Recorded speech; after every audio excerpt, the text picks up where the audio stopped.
of riding on the ship of dreams, the unsinkable, then fill the apples with the filling, then pour some boiling water. Queer lot of people on this ship. What? Next, we will be watching First Class Breakfast on the RMS Titanic by Tasting History with Max Miller. Make sure to subscribe, like, and leave a comment in the doodly-doo. Let's get into it. This video is brought to you by Squarespace. Last year, I recreated several dishes from the last dinners aboard the Titanic. Whoa. But I completely neglected the most important meal of the day, breakfast! So today, I am recreating a first-class breakfast aboard the Titanic. So, my tastorians, I ask you, are you ready to go back to Titanic? This time, I'm tasting history. Tastorians. Ugh! Fat man. Okay, Tastorians is already a really good sign. The fact that he has that kind of subtle, funny, kind of punny sense of humor, I'm like, I've never seen you before, Tasting History Max Miller, with Max Miller? That's his full name, right? His full name is Tasting History with Max Miller, right? Yeah, probably. I understand how words work. And you know what? When someone can, like, do something silly like that and basically silly, not, like, overly complex, just, like, Tastorians, like, that's a pun. I love it. Let's go. Fun fact, it was more expensive to make the Titanic movie than build the original ship. Oh, Max Miller is also a gay man? Oh, okay, now I'm even prouder of him. Okay, I knew that he had something good going for him. First-class meals aboard the Titanic were opulent and plentiful. Dinner could be up to 11 courses if you considered the post-dessert fruit and cheese a course, which I do, of course. Oh, okay, and okay. while breakfast wasn't as regimented or I have to admit, I've never had fruit and cheese, but I have done, like, whenever I do a charcuterie board, I do have jam with cheese. So maybe fruit and cheese would be fine. I just don't know why. I've never actually done that. Like, even if I was at, like, someone else's place and I had fruit with the charcuterie board, I always go meat, cheese, jam. I don't know why why I haven't done fruit. I'm actually now questioning myself. I heard that, I'm like, oh, that's probably horrible, but I'm like, wait, why would it be? I'm so confused. And I don't know why that happened. Grapes, cheese, and strawberries? Ooh, okay, that does sound tasty. I might have to get some grapes, cheese, and strawberries. I have cheese already, but, you know. As robust as dinner, there was still a lot of food on offer. The menu presented had dozens of options, and you could order whatever you liked. Personally, I've decided on a first-class breakfast of... 1 second. Dozens of options. I just saw something weird in there. You could order whatever you liked. Soda, saltines, and scones. Was this what you ordered if you were motion sick? I'm guessing. Because, like, oh, no, wait, sultana. Soda, sultana, and scones. I actually know what this is. I thought it was just saltines. I'm very confused what a soda, sultana, and scones is. What the heck? I've decided on a first-class breakfast of baked apples, smoked salmon, shirred eggs, buckwheat cakes with black currant conserve and Oxford marmalade, and a bit of watercress at the end to aid in digestion. Now, there are no actual recipes from Titanic, but we do know that, especially for the first class, much of the food was like soda based bread. on the recipes of Auguste Escoffier. Wait, soda bread along with... Wait, okay, those were options. I thought it was one meal. So it was listing types of bread you could have. Cranberry goat cheese. Oh, I love cranberry goat cheese. Oh, okay, yeah, no. Freaking fruit cheese is amazing. That is true. That is true.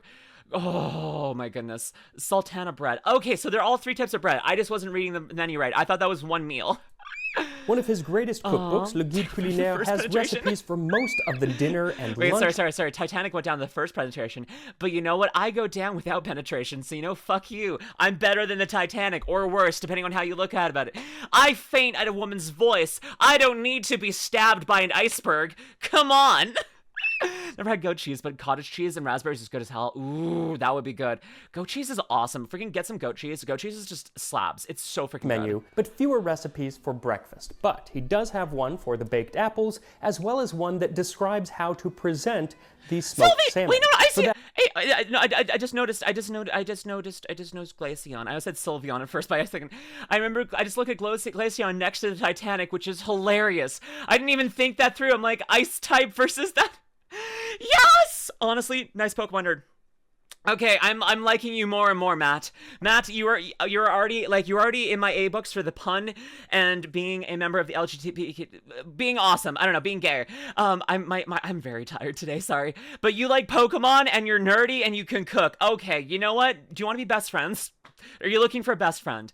Do you want to do the whole like lesbian and gay man best friend kind of thing, you know, like where we can kind of like, you know, wing person each other, or like, you know, just kind of hang out and be like, just like, you know, two halves of the same coin, different things. We can make something good going on here. I don't know.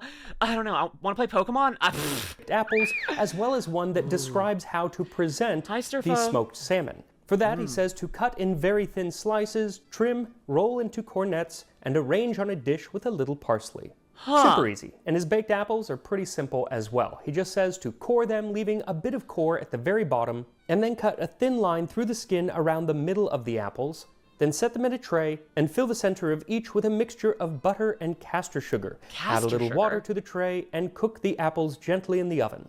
So take 4 tablespoons of softened butter. I do really love the music he's using in the background with this. It really makes the entire thing super relaxing and allows you to feel kind of like you're settling in for kind of...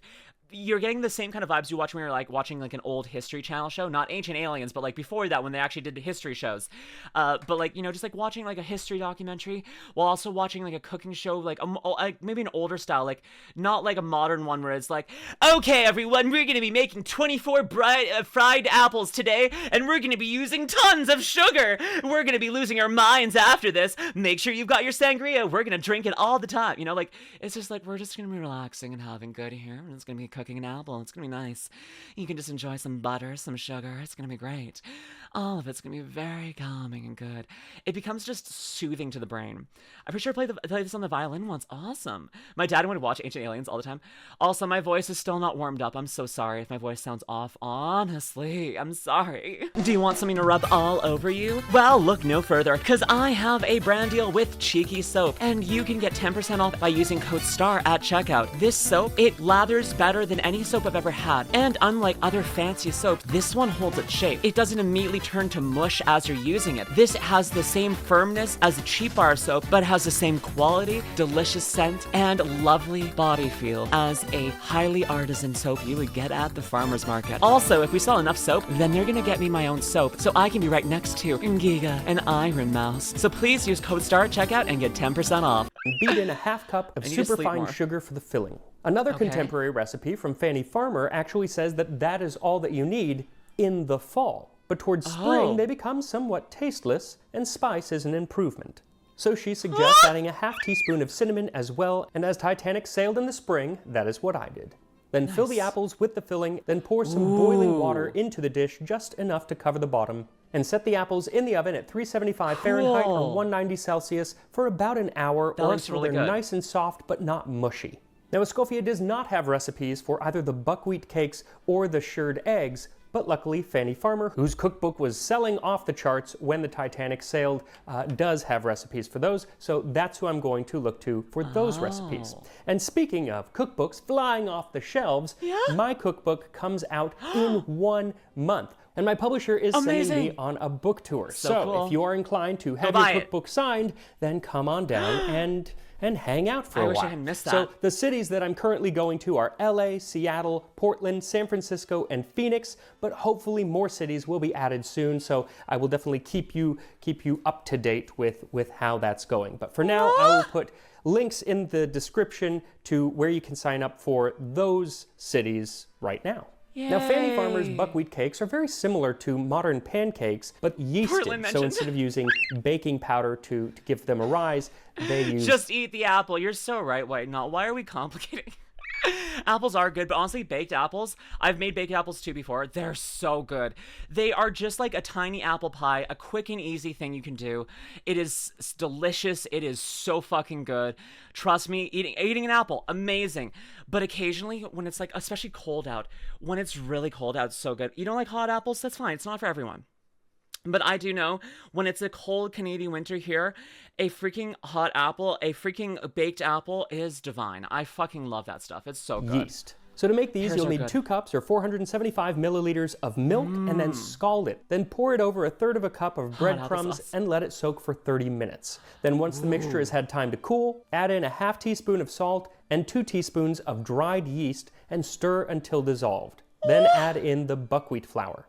Now, Fanny is not specific on exactly how much buckwheat to add. She just says, add buckwheat to make a batter thin enough to pour. For me, that was about a cup. Then cover the batter, let it rise overnight. Okay, I really hate buckwheat. It always looks bad to me. I really hate buckwheat. It always looks disgusting, and like, even when it's cooked, I hate the texture too. Also, hi Hellhound, how you doing, darling? Hi Flavis, thank you for the 3-stream streak. I can't get in online with buckwheat. I don't think I'll ever like buckwheat. It's just my thing. Then she says, in the morning, stir well. I love her glasses though. They're hilarious and funny and make sense, but also hilarious and funny. Like, what the fuck? molasses and cook as griddle cakes. So stir in 1 tablespoon of molasses, then pour a bit of the batter onto a hot griddle over medium heat and let them cook for about a minute to a minute and a half before flipping them over and letting them cook for another minute. And you can make them any size that you want, but the larger they are, the harder they are to flip. Now the last thing we have to make is the shirred eggs, but before we do so, I wanted to point out a couple of interesting little things that are on this menu for breakfast from... Okay, I do love that this is like you learning about history while working with him here. I also am very curious what shirred eggs are, because I feel like I know what everything else was on the menu, but shirred eggs is the only one I'm like, I have no earthly idea. I know there's eggs involved. I would assume I would be, I mean, honestly, if there's no eggs involved in shirred eggs and they just like hit you with that random surprise, I would not be surprised. Matthew Wazen, thank you for the follow. Welcome in. Johnny Cakes use buckwheat. I don't know what Johnny Cakes are, actually. There was a time that the Olympic Titanic sister ship was crossing the exact same spot where the Titanic went down, and an earthquake started. People thought it was the souls of the Titanic disaster. No! The Titanic. First, there's a typo.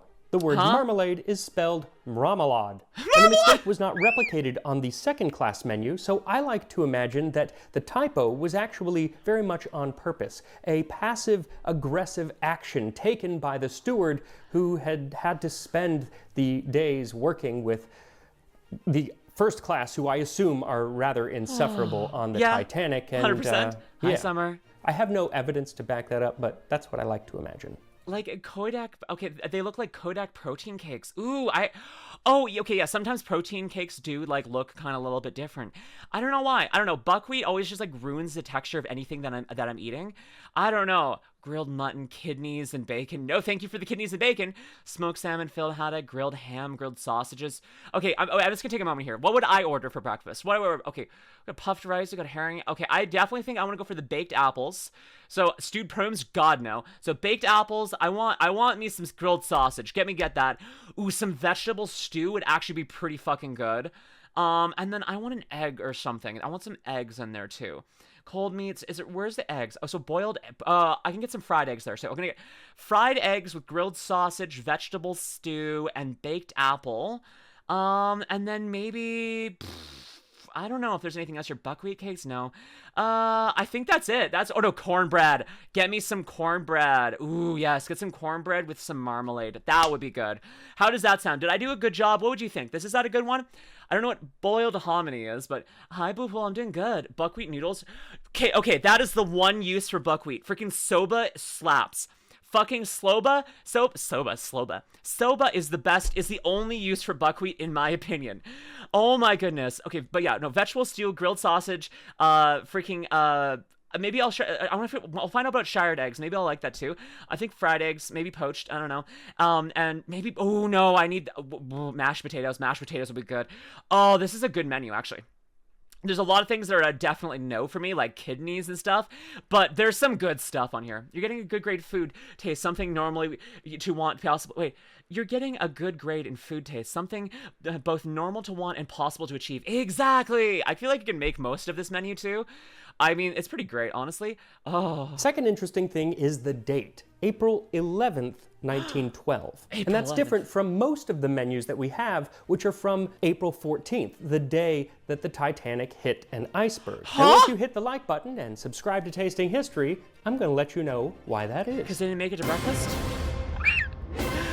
Titanic got hit by environmental disaster, and his sister went off to war? Titanic, and most of them are from the day of the sinking because people were still carrying them in their jacket pockets when they were taken out of the ocean and saved by the Carpathia. So for third class, we have the entire day because the entire day's meals were laid out on one menu. But for first and second class, different menus were printed for different meals. So most of what we have are from dinner that night, and then we have a few from luncheon that day. But they'd likely left their breakfast Holy crap, Summer, thank you for the 60 stream streak. That's so cool. I appreciate that so fucking much. Menus in their staterooms, which are now at the bottom of the Atlantic. So both the first and second class breakfast menus that survived are actually from Thursday, April 11th, because that was the day at 11:30 a.m. that Titanic arrived at Queenstown, Ireland, its last stop before heading to New York. There, RMS Titanic, being a Royal Mail ship, took on a lot of mail destined for America. But there were also a few pieces of mail that got off. These were the last postcards and letters that passengers aboard Titanic ever sent to their loved ones. That's so sad! And a few of them included little souvenirs, some of which were the menus from breakfast that they had had that morning. And what's cool is that besides the menus, this is really the only time that we get a glimpse into the passenger experience aboard the Titanic without the taint of the events that would happen a few days later. True. Like one from 20-year-old Alfred Nourney, who had actually purchased a second-class ticket, but he complained about his cabin, and as people complaining often get, he got upgraded up to first class. Good for him. So him. he was able to send a giddy postcard to his mother from Queenstown. Aww. Dear Mother, I am so happy being first class. Yeah. I already know some nice people. A Diamond King. Mr. What? Astor, one of the wealthiest Americans, is on board. 1,000 kisses, Alfred.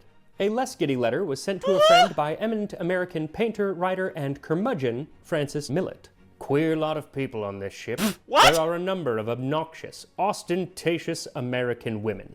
The scourge of any place they infest, and worse on shipboard than anywhere. Many of them carry tiny dogs and lead husbands around like pet lambs. Well, fuck you too! What? We love our down-bad lesbian. Thank you, Spartan. The Titanic sank in the sea while I was performing its duties on the hospital ship. Oh, white woman dumpster. I don't have a tiny dog, it's a medium-sized dog. And I don't have a husband, I'm gay, and also single. Cries. Sorry, staying group, no worries, Scooby Man, welcome in. How you doing, darling? How you doing? Queer meant weird strange at the time, I know, but still, it feels directed at me, okay? Wasn't wrong. There were a number of first-class ladies who did bring their little dogs with Dogs them. died on the Titanic. There were actually 12 dogs on board. I just realized that dogs died on the Titanic. Oh, now it's a sad tragedy. Fuck. No, it was always, but...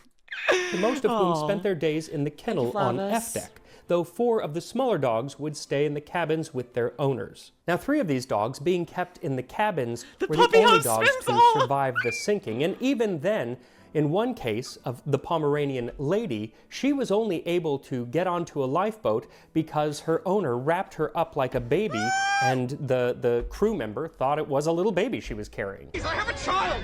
And suppose... Base dog mom. Base dog mom. Base dog mom. Base to dog mom. Base dog mom.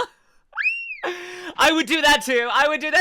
Supposedly, when saved by the Carpathia, those crew members didn't want at least one of the dogs to come aboard, but luckily, all 3 dogs did get off the lifeboat and onto the Carpathia and survived. But the 4th dog, Frou-Frou, who did stay in a cabin, he did not survive because his owner, Helen Bishop, later wrote, "The loss of my little dog hurt me very much. I will not forget how he dragged on my clothes. He so wanted to accompany me." But there would be little sympathy for a woman carrying a dog in her arms when there were lives of women and children to be saved. There's a sad story, the veracity of which is somewhat suspect, of Anne Elizabeth Isham. Now, she had gotten into a lifeboat, and the lifeboat was ready to go down when she got out to go to the kennel to save what in most stories is a Great Dane. And she never made it back to the lifeboats. And whether or not it's true, again, suspect, but it is true that she is one of only 5 female first-class passengers to have died on the Titanic. Now, if one did decide to bring a dog on board, they had to pay. Green, me too. You basically had to buy a ticket at a lower price for your animal. There was even a 25-penny fee paid for a canary that sailed from Southampton to Cherbourg and got off at Cherbourg. And the canary didn't tell them about the freaking iceberg? Come on, canaries, are you only useful in coal mines? Jeez! Freaking canaries, what the fuck? I thought that you were supposed to be warning signs, and here you are failing us at every turn? Come on, canaries. Surviving the Titanic. Though. Good bird. Now, whether or not you had a dog or a canary with you, if you were an early riser, you could have tea and scones brought to your stateroom, but for most, mealtime was served from 8 a.m. to 10 a.m. But also, where you enjoyed your breakfast was very much up to you. Field trip. In the first-class dining room, over 550 passengers can dine at the same time. And a feature of the room is the arrangement of the recessed bays, where family and other parties can dine together in semi-privacy. And hopefully you had thought ahead and decided where you wanted to sit before you boarded. But passengers who have not previously arranged for seats at table to be reserved should apply for same to the second steward. Children are not entitled to seats in the saloon unless full fare is paid. Now, if you wanted something a little more elite, you could take your breakfast in the a la carte restaurant on B deck. Now, meals at the a la carte restaurant were not included in the price of your ticket, breakfast costing an additional 3 shillings. But the food and experience were supposed to be exquisite, and more importantly, exclusive, because you did have to have reservations made ahead of time. As Lady Duff Gordon said, fancy strawberries in April, and in mid-ocean. The whole thing is positively uncanny. Now you would think you were at the Ritz. And many passengers did refer to the a la carte restaurant as the Ritz. But if the Ritz was still a little too public for you, or if you'd simply had too much brandy in the smoking room the night before and just couldn't be bothered to drag yourself down to the dining saloon, you could take a full breakfast in your room. Or if you had one of the 2 deluxe parlor suites on B deck, like Rose from Titanic, you could dine on your own private promenade deck. One thing that made this possible aboard Titanic was the advent of these silver plate food warmers, along with hot water sleeves that I was not expecting to get all of this information out of this. I thought we were gonna get just here's recipes, here's cooking, but we're actually getting historical. We're getting a historical conversation about this, which is so cool because it does add so many layers to the actual experience of the meal and what we're dealing with here. Because you're recognizing more and more about the lives of people who are ordering this food were living, their thoughts processes, their existence, and the amenities that were available to them. Even the heated plates there, being able to bring it down, would allow for a lot more variety of foods to be served. And then it sounds like they had really good food storage on the Titanic, so you could do strawberries in the middle of the ocean. Told you, this man's amazing. Did you notice the Pokemon background? I did notice the Glaceon, and I think that's hilarious because you got a Glaceon right next to the Titanic, and I'm pretty sure that's exactly where it hit. Hi Ocelot, how you doing, darling? Also Future Me, hello. Hi Future Shark. I don't know, this is just, it adds so much more to the experience, because you could just do the quick here's the information and go, but this is adding a huge diversity and just adding so much more depth to the meals. It's not just a baked apple, it's a baked apple that was cooked in this situation, this context, this lives, and so it becomes so much more insane and fun. Also, the hand sign on this guy's apron keeps distracting me because it's so vibrantly red. It looks like it's been added on digitally. I know it's not, but it's so weird. Lumi, the reason the Titanic and other ocean liners carry mail is because the classification RMS doting it as a mail ship. Ooh, a Royal Mail steamer. That's cool, Ari. That also feels like a fish, and if you bring people over, you probably should bring mail too, or something else, just because there's space, Go around the food trays to keep things warm, similar to those insulated bags your pizza comes in when you order delivery. And if you were dining in your room, you'd likely be ordering from the menu that we are using today. And that menu, along with all of the menus, would have been put together by the chief first-class steward, Andrew Latimer, along with the chefs on board. Now, we obviously know about the dishes that we are making today, but there are a few other things on the menu that I kind of want to point out. Okay. First, Quaker Oats and puffed rice, both of which were made by the Quaker Oats Company, an executive of which, Walter Donald Douglas, was traveling aboard Titanic. I can only assume that when he saw his company's product on the menu, he would feel obliged to order it as long as he had room after eating all of the meat that was provided on this menu. Right? Grilled mutton, kidneys and bacon, grilled ham, sausage, sirloin steak, mutton chops, and of course, lamb collops. Slices of meat, in this case lamb, that was served with a sort of brown gravy and mushrooms very often, but there are different ways to make collops. Also, that sounds good. I might have to add collops to my freaking breakfast. That sounds good. Oh my goodness. Okay, that feels like a Salisbury steak in some ways. Ooh. Find your channel watching some Catechus, and reactions to his videos are hilarious. I'm really glad, Ocelot. Welcome in. Yes, the RMS Queen Mary too. Ooh. Also, kids were playing on the games A Chunk of Ice and the Promenade decks. Oh my gosh. In England, the Monday before Lent is known as Collop Monday. And that's a day that everybody would eat collops. though I prefer the following day. Hi, Blitz, welcome in. I'm glad I ate, or I would just be really hungry. I know, right? I had a big protein shake before stream, so I'm glad.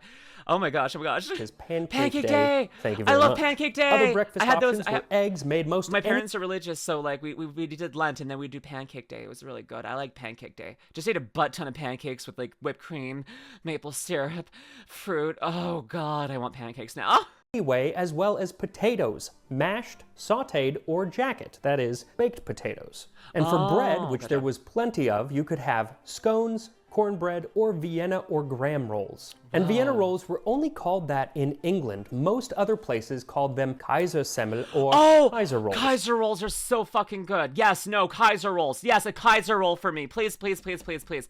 Holy fuck, no, this stuff is so moist and tasty and good. Oh, it is so beautiful, especially if it's fresh. A fresh Kaiser roll. Oh, I need that. Should like a certain Persona character then. I've been craving strawberries, grapes, and cheese since I was mentioned earlier. Oh my goodness, I'm gonna have to eat after this, aren't I? I'm not gonna be able to. And that's because the design on them Vienna looked like the dragon. The Kaiser. Yes, Vienna like the dragon. I want to eat. Oh, listen. I want to eat Vienna's buns. Don't you? Don't you want the Vienna the dragon's buns on your face? I know I do. Cause any day of the week with Vienna on your face, nah, in your face, whatever, is all good with me. We Germans know our little bread and meats so good. Freaking Kaiser rolls with meat. Oh my goodness. Oh my goodness. That is heaven. That's heaven. There's crown. They can be made in all sorts of ways, but the shape is really the important thing. And today, usually they're quite large, and we eat them for sandwiches or hamburgers. But most of the older recipes that I was looking at call for rather small, tight buns, like mint for breakfast. Yeah. There you go. Yeah. Now, Graham rolls were also on the smaller side. Small and tight were buns. Ooh, small tight buns. I'd eat some small tight buns for breakfast. Vienna, how small or tight your buns are, I don't know. It doesn't matter if they're small and tight. I'm good with the bigger ones too. What do you want, Vienna? Serving of me, please.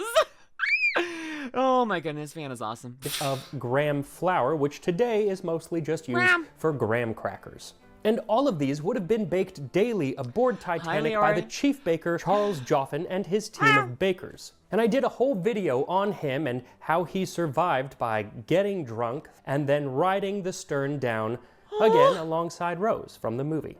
Now, to accompany the bread, you had the options of black currant conserve, basically jam, Oxford marmalade, sometimes written as marmalade, at least on the menu. Marmalade. And that was on the ship. It was Frank Cooper's Oxford marmalade, and you can actually still buy that today. I did. What I did not buy was the Narbonne honey. What is the that? real Narbonne honey, which is made in a specific region in southern France. It's a white honey, and it's supposed to be wonderful, but it's really, really expensive. I found it for like $70 for a little jar like that. What? So one day I'll get it, but not today. No. And while $70 for a jar of honey is a little out of my budget range right now, it'd be nothing if you were, say, worth $1 billion, like the only Spanish couple in first class. Victor Peñasco and Maria Josefa Peñasco. Pepita to her family. Pepita. And while their story really has nothing to do with breakfast... Pepita's a cute freaking name. I like Pepita. I like that name. She has a cute name, and I think that's awesome. You know what? Based on her. Honestly, she's awesome for having Pepita as a name. That sounds adorable. I have no idea what it means, or if it means anything, or if it's just like a portmanteau, but it sounds so cute. That's crazy expensive. It is. Actually, I would never spend that much money on honey. I've sometimes like bought like big tubs of honey from farmers markets, like things that are like, you know, like a giant like basin pail, like I don't know, like something like the size of my own torso, like my own rib cage's worth of honey, and that was only like $50 or $40. So getting something tiny and 70 is just ridiculous and absurd. Pepita, like pumpkin seed. Hey, pet of the house is here. I'm guessing like Peppy? Oh, she's Pippa. Wait, Pippa was on...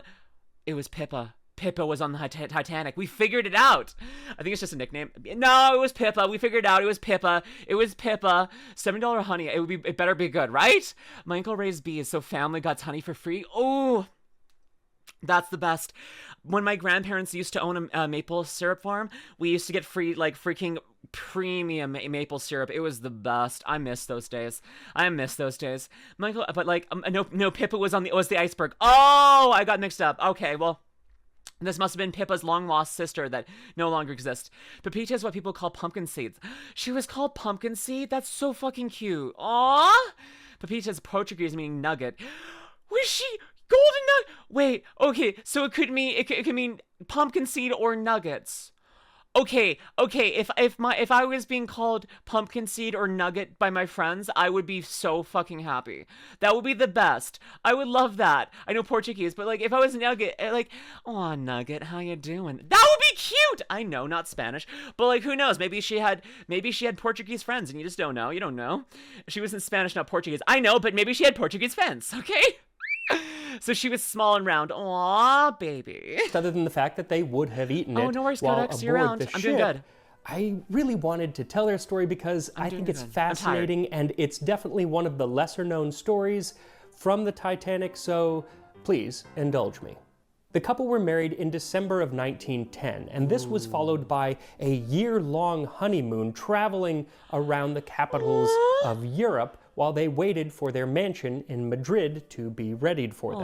Now, they did stay in Europe the entire time because Victor's mother, who lived in Madrid, who was footing the bill for most of the trip, told them that they could not get on a ship to cross the ocean as it was bad luck to do so on a honeymoon. But when the couple found themselves in Paris in early 1912, advertisements for Titanic were plastered all over the city. And the allure of riding on the ship of dreams, the unsinkable Titanic to New York City was just too much, and so they did book passage. But how to tell Mama? Well, they didn't. See, Maria Josefa's maid would go along with them, but Victor's butler was to stay in Paris along with a stack of pre-written postcards from Paris telling about all of the wonderful romantic adventures that they were having. Then the butler could send these periodically to Victor's mother. Can we talk about how amazing that butler's life would have had to been? Because the accommodations for the two billionaires must have been paid in full for them to keep staying there because they left early. So the butler, all of a sudden, his entire job now is to occasionally send postcards, and then gets to enjoy living in Paris while getting paid to be there, while also being in a billionaire's accommodations. That butler is the luckiest man on the planet, like, during that time. Especially considering he didn't have to go on the Titanic. So this man didn't go on the Titanic. He got to live in a billionaire's apartment. He only had to send postcards and was getting paid to do all of it. I will not try to suffer too much of this job, boss. He's getting paid to gaslight from Paris. Exactly. The unsinkable Titanic. The iceberg. All right, bet.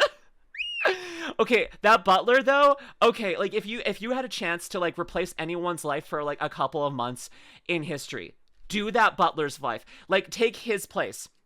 This is a rule for if someone gives you a magical wish, is like, you can choose one person from history, and for several months of whatever you choose in their life, you can live their life. Choose that butler. Choose that butler every time, all the time. I heard that people traveled to Paris, that the city stinks, so I don't know if it was good.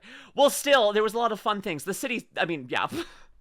Just Paris, though. The rest of France smells nice. You can leave the city. Oh, you can just, like, stay there in the day, and then you can go out. And also, the food's amazing, like, you know? But still, you're getting paid to be, I don't know, it's pretty awesome. They come back, how do I come back? Yeah, so after your time in that space, you come back to your own timeline. It's just a nice little time vacation. Purple Dragon, thank you for the follow. To the butler's life and wife. Ooh, yes, let's make sure your wife is around. To keep her in the dark. So with their plan in motion, they boarded Titanic at Cherbourg. Now, the couple, who spoke little to no English, were nonetheless a hit. A fellow first-class passenger wrote, "The little Spanish bride and her husband were just like..." The little Spanish bride. Okay, she was Nugget. No. She might not, it wasn't Portuguese, but she was called Nugget. I don't care what you say. She was Nugget. Like, maybe it was Pumpkin Seed. Maybe it was just a silly nickname. It was Nugget. Her name is Nugget, and nothing can say other. The fact that the first thing they call her is the little Spanish bride. She was Nugget. She was Nugget. I'm sorry. She was Nugget. They were so loving and were having such a happy honeymoon that everyone on the Titanic became interested. If Sweet called me Nugget, that would be very cute, because I am smaller than her, you know? But no other luck can either follow. Portuguese and Spain really close, so who knows? Maybe she had family in Portugal, or even just friends. They said it was her friends calling it. So, you know, like, she was well-traveled. Maybe she had friends calling her Nugget. I don't know. That would be... What if she didn't even know Portuguese? What if her friends were just calling her Nugget kind of, like, adorably, but she didn't know? That would be so fucking cute! invested in them. Well, after enjoying a lavish dinner in the first-class dining saloon on the night of April 14th, the couple went back to their room to ready for bed, while Fermina, their maid, was in her cabin mending a corset. And while she was doing her needlework, she felt a slight vibration, and then the engine stopped. And so she decided to go to her employer's cabin and see if they had felt anything. People were starting to stir out in the corridor, and even though the staff told them that there was nothing to worry about, Victor, who was still dressed, decided to go up onto the boat deck just to check it out. Valid. When he went up there, he saw crew members readying the lifeboat. Yep! So he immediately went back down to his cabin and told both of the ladies to get dressed and head on up. Smart. Now, when they arrived up on deck, the band, which had been playing at their dinner just a couple hours earlier, had come out onto the boat deck to play some upbeat music to alleviate the worries of course, they killed the Titanic. So passengers. True. And Victor tried to figure out exactly what was going on and how to get them to a lifeboat, but he didn't really know English, and so it was very confused. And frankly, even if you did know English, the entire situation was very confused. Luckily, the nearby Countess of Roths, who knew some French, was able to lead them through the crowd to Lifeboat 8. She is ethereal. I'm sorry. I'm immediately entranced by this woman. Like, what? Look at her eyes. Look at her face. Everything about her feels wistful and well thought. Like, you feel like, I feel like I look at her and I can feel 1,000 stories playing out behind her eyes. This is a gorgeous woman. This is... I feel like I could spend days just looking into her eyes and picturing new universes being born and dying and being born again, seeing magical adventures, calm days, everything in between. I don't know. This woman's beautiful. I'm sorry. Immediately, this woman is just like, she also is very nice and helpful. That's helping her. The sax solo went underwater. Must have been crazy. Oh my gosh. And then the more money, the exchange rate, pound sterling to US, Lumi, she's dead. So I can thirst after old-timey women. What's stopping me from thirsting after old-timey women? Jeez! Of course, at this time, it was still very much women and children first, and so Victor knew that he could not accompany his wife into the lifeboat. So he embraced her and then, in Spanish, said, "Pepita, may you be very happy."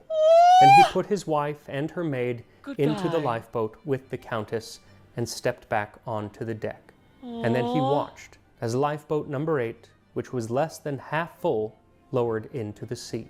What? The Countess of Roths, who took control of the tiller in the lifeboat, later wrote, "Then Senora de Sartori Peñasco began to she was the one... she steered the boat? Okay, so this Countess, why is she so hot? I feel like she must have been gay. Secretly or not, I don't know. I feel like this is a gay woman who, maybe wasn't able to express that at the time or not, but she sounds like she was, maybe sapphic in some way, right? I don't know why. I'm just immediately... I'm so bound down at the bottom of the Atlantic.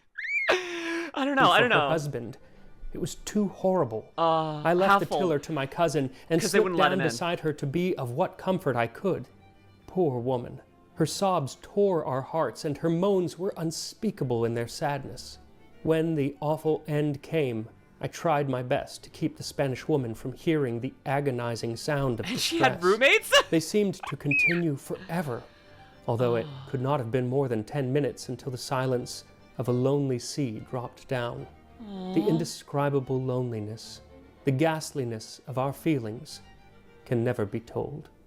But it was actually after the sinking that... Cobra, second official didn't understand the captain's orders right. He thought that it was only women and children instead of women and children first, and then let the men in. Exactly. No, I think that was the big problem. Is a lot of the time they were just getting caught off like that. It was the Titanic. Yes, Titanic, Brad Marco. Last time I was in Paris, the crap, I can't remember how to read that. Grand Mare was, we're only in embassies and legions and patrolling the streets when there's steeds. Ooh, I forget. I know, I've seen that word before, Otto. I know how to say it. My brain is just failing me right now. She took the trip to Titanic with her cousin. Wink. Oh, very, very sad. Two more tragic events took place. First, the butler did not know of his employer's fate, and so continued to send postcards that had these fictitious stories of messed up. their wonderful life and honeymoon. Well, technically, the butler did nothing wrong. So, you know what? I still stand by my time travel suggestion is to be that butler. But you know what? Like, I mean, you could just be like, hey, this is a lie. But, you know, I mean, it doesn't change any history. So, you know, just keep sending those postcards. I mean, legitimately, I mean, the butler did nothing wrong, okay? And romantic adventures in Paris. And he would send these to his mother. Aww. And even weeks after his mother found out that her son was dead, postcards kept coming That's in the messed mail. up. That's messed The second tragedy was that, according to Spanish law at the time, without a body, Victor could not be declared dead for 20 years. What? That would put his wife in her 40s before she could get any inheritance of hers What? or his, or until she could remarry. So Victor's family did what I think any of us would have done and bribed someone who was part of the effort to get the bodies out of the Atlantic. It was all happening in Canada, and they basically found a body that hadn't been identified. Oh yeah, okay, I forgot about that. Yeah, no, I've been to the Titanic Museum in Canada. I forgot that I've been there. Yeah. No, I remember that we were part of the, like, we were like the main rescue or like freaking recovery team. I remember that now. That's a psychological horror movie, actually, though. Yeah. Oh my god. Like, that's insane. That's insane. Also, the mom must have felt like the most, like, painful I told you so feelings. Like, it's like, I told you it's bad luck to go on a boat on your honeymoon. I told you, and now you're dead. And I mean, when mom's right, mom's right. I gotta say it. And paid someone to let the maid go and identify that body as Victor. This allowed Maria Josefa to remarry a few years later, and her maid actually stayed with her throughout the rest of their lives, pretty much. And they both were there? lived long and happy lives. And I just love these little... No. I remember that we did that. I mean, listen, maybe I'm 900 years old and you don't know that. Who knows? Maybe, listen, I have PTSD and anxiety. Maybe I've had that from very complicated long-term trauma from being an ageless being. Who knows? Maybe I went to a museum and this is all a confusing word mess. Looks like the ship had a sank. Stories from that event. And that's why I keep returning to Titanic. All through my life, I keep returning to Titanic. That's why I'm returning to it here on the show, just for one Which is a compliment. It means you're hot. That's my opinion. Lumi's living in an isekai. My otherworld fantasy where I'm actually in my own world, but I have a life that is similar to being like in another world, but I'm actually in my original world, but I'm actually isekai'd still. The novel. That feels like a pretty short title for an isekai these days. Episode right now, but if you're not sick of Titanic, then maybe I'll do it once or twice a year. A lot of food, a lot of stories from Titanic to cover. Or if there are any other topics that you want me to cover, any events that you want me to talk about, I will gladly add those to the list. But for now, it's time to make some shirred eggs. Okay, what are these? The recipe for shirred eggs that I'm using comes from Fanny Farmer, and she says I've legitimately remember when we first, before we got to this part of like the history part, I'm like, what the frick are shirred eggs? And now I'm like, I forgot. And now I'm like, oh yes, I still know what they are. Okay, breadcrumbs, some melted butter with breadcrumbs. Got it. Then line the bottom of a ramekin with a bit of the breadcrumbs. Okay. She also says you can actually scoop out a tomato and line the bottom of that with breadcrumbs. Either way, gently slip 1 or 2 broken eggs into the cup. Okay. Then sprinkle with salt and pepper. Cover with buttered crumbs and bake. I put them in the oven at 375 degrees Fahrenheit, 190 Celsius for about 15 minutes, but it's going to kind of depend on the eggs and what they're in, so you're just looking for a slight wobble. That then we sounds add that awesome. to the rest of our breakfast, and here we are. A first-class breakfast. I can make those. I'm going to make those. I want to make that. That sounds awesome. Oh, that kind of sounds good. Oh, that sounds actually really, really good. Okay, I'm gonna try shirred eggs tomorrow. I'm gonna make shirred eggs for breakfast tomorrow. I'm doing that. The RMS Titanic. So I'm just gonna kind of go in order of the menu. So I'm gonna start with the baked apple. Cooking stream? I wish I could, Ocelot. Sorry, what was that one? I mean, oh my God, that's good. Baked what apple. is not to like? It is apple and sugar and butter. Hi, Ari Frost. Welcome in. Just stop me. I remind you, drink water and not just thirst for women. Thank you. I gotta do both. I did forget about this food. Wobbly eggs. Ooh, oh my goodness. Okay, yeah, it's a baked apple. It's butter, sugar, and apple. Nothing can go wrong with it. Butter and cinnamon. Oh, cinnamon's always good, too. It tastes like an apple pie without any crust. And now I just wish I had made like a dozen of these. I know, right? Oh. That's wonderful, and Maybe I'll just make this for breakfast tomorrow. I'll just make my own breakfast. And for these smoked salmon cornets, I love smoked salmon. What's not to like? It's delicious, nice and cold. I like it when it's very cold. Yeah, fantastic. Now, unfortunately, the next thing I should eat is the shirred eggs, but I tried them right as they came out of the oven because she says to eat them right when they come out. So I figured I would try them, and it turns out my, at one time, very mild allergy to egg whites has become a not so mild allergy to egg whites, and I'm not going to put myself through that again. What? So I'm not going to try it. Suffice it to say, they were creamy and kind of had a wonderful crunch from the breadcrumbs, and then my mouth swelled up, so I couldn't eat anymore. But okay. Sounds like a pretty good recommendation as long as you're not allergic to eggs. Apparently. Atlas is not gonna make any gacha games. Stick with normal games. Oh, okay. So it's creamy and has a nice crunch. That actually sounds really good. I want to try that. I want to still do it. I'm gonna go for it. I will report back someday about what I feel about them because I think that sounds awesome. I might actually look at the Titanic breakfast menu and just try and make my maybe use some of the ones that he's done here, but like make my own Titanic breakfast. I want to do that. I love cooking. That sounds like a good Friday morning. I need more like break days like that. So I might take some time just to make an awesome Titanic breakfast tomorrow. But I'm doing grilled sausages because I want sausages. Fuck, I love sausages. Well, this has been a fun break. No worries, Kodak. See you around. Enjoy work. We have poached eggs dishes in here where you poach egg in with the runny yolk. You prepare it in Greek yogurt and garlic butter and tomato. Ooh, and butter stirred, fried. You put the egg on the plate and with the garlic yogurt. Oh, that sounds amazing. It's called chiburi. I'll have to look into that. I love cooking too. Awesome, Brad Margot. Cooking is the best, honestly. They were fantastic. Not entirely sure how I'm going to tackle things going forward because, well, I was planning on doing deviled eggs soon, but maybe I can just eat the inside. I don't know. And it's weird because if it's like baked in a cake, it's fine. But when it's just the egg white, bad things happen. I actually have a similar allergy. I'm allergic to mint. If you give me just like mint oil, like something that's like primary flavoring is mint, or like primary thing is just mint, I will burn. Like if mint touches my skin, anywhere it touches, it becomes like cherry red and hurts so freaking much, and it will just be like screaming, burning faint. Like it will feel like I'm on fire wherever it is. And like if I accidentally eat something that has mint in it, my entire esophagus and mouth, it feels like searing like pain, like I am being burned alive, like someone's put a freaking like a hot iron down my throat, and like it is just a nightmare for a while. But like if it's mixed in enough, something like I've had mint in stews where it's like a minor part and it was fine. It's just if it's a majority thing and it's not diluted in something, then it just destroys me.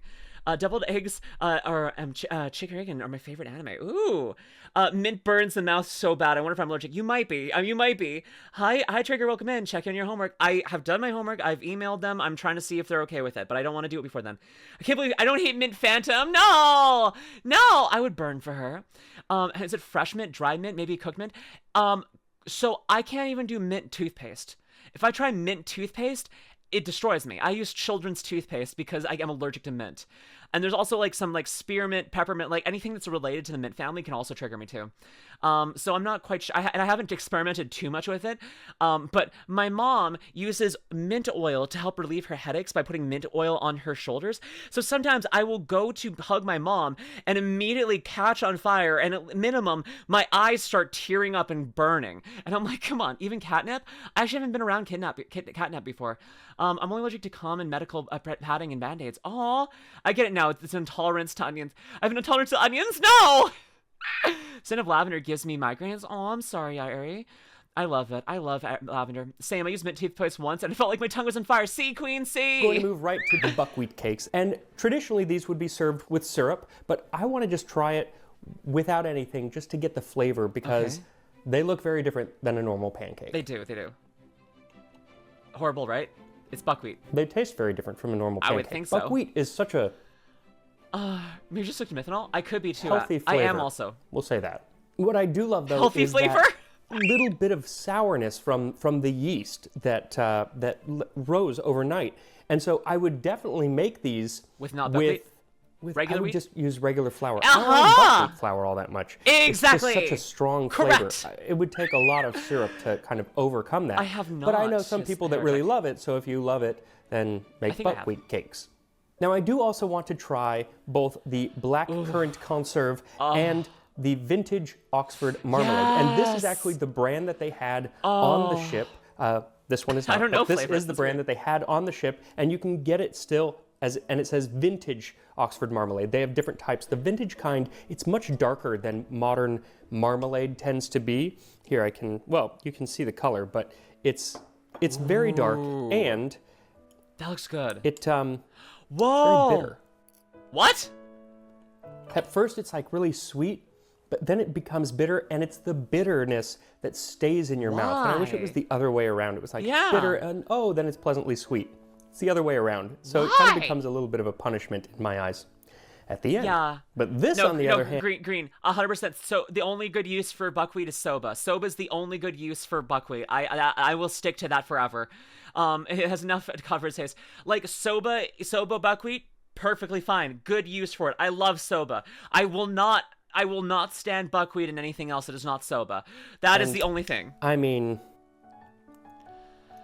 I could have that on bread. Oh, yeah. For eating jam like that, preserves, so good. Fantastic. The seeds definitely get caught in your teeth. That's fine. Yeah, they're going to be there all Brazilian day now. barbecue? That was just a little bit, too. But it's so good. It has this slight, what I associate with medicine, like a medicinal flavor. No, but in the best of possible ways. Oh, yes, I know what you mean that mean. in a bad way at all. Yes. Like It's that, more... that kind of like intense, kind of almost chemically or preserved sweetness, like something that's not like it is not there that like in a natural state, but it's because it has been altered and condensed and stuff. I love it. Otto, wait, what? What Vivi? What are you to Otto? What? I'm very confused, Vivi. What are you saying Otto about? What about? Otto. I'm confused. What are you guys doing? What are y'all doing? What? Otto. That's worse than calling me. Did I call you Otto? No! Vivi, I'm so fucking sorry. I think what's happening... Okay, Vivi, I think what's happening is I see Outer Puppet, and my brain's like, okay, I need to go to a different name. And then I get lost after that step, going to Vivi. I'm so fucking sorry. And I think it was I see the OT. That was me seeing OT, and my brain... I'm very tired, Vivi. Why does this happen every stream? I feel like I need to pay reparations to Vivi at this point. I'm gonna start maybe calling you Outer Puppet more because maybe that will save me. I think it's specifically because I keep mixing it up. I didn't even know if Otto was here. Hi, Otto. Oh my gosh. Arch and Prince, thanks for the 60 stream streak. Arch, thank you. That's so cool of you. That's awesome. I think you need to sleep. Yeah. You know my username, right? Ivy the lesbian. Yes, I do. You're all either Vivi or Otto. Everyone else is the way to say no, Queen. I'm sorry, Outer Puppet, my Vivi, my Vivian. I'm so fucking sorry. I'm gonna start calling you Outer Puppet more because I think that will save me. I think it has been the find and replace in my brain that has been mixing things up because I get lost after step one, I think. Mimi, you can tell me an Ivy apart, right? Yes, Bean, I can do that. Yes, I can. Ivy the bee. Lesbian the... No, Ivy the lesbian. I am not Otto, not... I'm so sorry for being a monster. I'm so sorry for failing you all. I will try to be more literate. I am so sorry. I am now Outer Puppet. No! Outer Puppet, my Vivian. I'm so sorry. I think if I do it that way, it's probably... If I call you Outer Puppet, my Vivian, that's probably gonna be better. Okay? I'm sorry, Outer Puppet. I'm sorry, Vivi. Like, it recalls medicine, but delicious. Yes. Now, at the very end of the meal, they would have some watercress. It was thought at the time, I think it still is, to help with digestion, and it was very popular. How? Just watercress? Tastes like watercress. You know, kind of a wonderfully earthy green. I don't know how they would have had it, but I think just plain. Yeah. Sometimes they would put in a salad in other recipes. We're looking over the first-class breakfast of the Titanic. That's what we're doing. Can we get a shout out for Scarlett, please? I mean, I think the autoclaim. TDS thinks your autoclaim. That's true. What's water green? It's a type of leaf kind of thing. Go follow Scarlett Rain XIV. She is a DJ streamer, a bunny girl, an amazing friend, and an amazing person. Trust me, you will have so much fun with her. You will be over the moon because she is an awesome person, friend, and just overall VTuber existence. The high of like friend and person underneath VTuber, because VTubing is so much better than being a person or a friend. Trust me. No, but please go spend time with my lovely friend Scarlett. Or Scar. Or Scar. Ooh, Scar? Scar. Coming up with new nicknames while I'm messing up names. Selfie peppery leaf vegetable. Ooh. Like lettuce, kind of. Be plain. Like spinach more, It's interesting. There's also like a spiciness to it. That took a second. So overall, everything was delicious, but the baked apple kind of takes the cake or the pie. I still can't believe the meat he chose was smoked salmon. Like, where is your freaking sausage, bro? You could have had sausage. You could have had freaking like, mutton. You could have had things that were like filling and good. And where's the meat? I need protein. I like looking at that. Like looking at this breakfast here. There's eggs and a little bit of salmon. That's not enough protein for me. Like, I would need the eggs. I'm not a big salmon fan, but if that's all I got, I'll get salmon. I would also need the sausages and mutton. I legitimately, if I don't get enough protein, I get splitting painful headaches where I can't actually freaking function if I don't have enough protein in my body because my brain is craving meat. Like, if I don't have the protein, I also feel like I'm a ravenous, like, hyena. Like, I feel like if I don't have enough protein, I feel like I could walk up and start biting people because I need the protein. Because I'm like, I'm done. Lol, yeah, yeesh. What is that, Scarlett? Wait, Scar's the Final Fantasy 14 DJ? I guess so. I know, I have nothing against salmon. Salmon's just not my thing for me. I was a small thin piece. The texture of meat makes me gag. That's okay, apprentice. I thought that there's bacon where the sausage where the burger. Exactly! Where's the meat? I just had some fried Italian with fries. Ooh, that sounds good. I don't really get meat or food I actually want. Aw, we don't really get the meat or food I want. I'm sorry, Ivy. I'm sorry. Okay, so the difference between Ivy and Bean is it's Ivy the lesbian. What, like, it's lesbian, but lesbian. I'm making it cute and silly, but Bean is just Bean. This is the lesbian, not the Bean. I don't know. They're both whatever. We had a bunch for dinner, but it's all but donut only. Oh, I'm sorry, Ivy. I'm sorry. Everything was delicious, but the baked apple kind of takes the cake or the pie. For me, you should definitely make that one. I know, right? Yeah. Everything else, wonderful, the smoked salmon and everything, but yeah, the baked apple, definitely make that. It's really easy. And I am hoping that recipe, along with many others from the show, will very soon be up on my new website, which isn't up yet, but will be very soon. Amazing. It will be tastinghistory.com, and I am making it through the help of Squarespace, who is sponsoring this video. Oh my goodness. Building a website with Squarespace is astonishingly easy. It is dynamic, and you can basically make anything that you want with their many, many tools. And they have tons of options to make your site more robust, like their powerful blogging tools and their e-commerce extensions that help manage inventory and promote products. And to help connect directly with your audience, which is so important, they have email campaign tools and the ability to create gated, members-only content to help you generate additional revenue. So if you are looking to build a new website or just to retool an existing one, check out squarespace.com/tastinghistory and get a free trial plus 10% off of your first purchase of a website or a domain. And I will see you next time on Tasting History. Awesome! If you're watching this on YouTube, head on over to twitch.tv/LuminusRed and drop a follow. Come hang out. Until next time, my lovely lost stars. Bye!